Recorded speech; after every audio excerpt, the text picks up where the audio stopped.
అసమానుడైన వాడు అవమానపరచడు నిన్ను.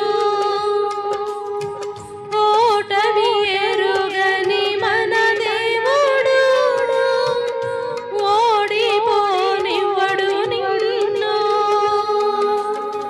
ఘన కార్యాలెన్నో నీకై చేసిన వాడు కష్టకాలమందు నీ చేయి విడచునా. అసాధ్యములెన్నో దాటించిన నాదుడు శ్రమలో నిన్ను దాటిపోవునా. సియోను దేవుడే నిన్ను సిగ్గుపడనివ్వడు. కనికరపూర్ణుడే నీ కన్నీరు తుడుచును. సియోను దేవుడే నిన్ను సిగ్గుపడనివ్వడు.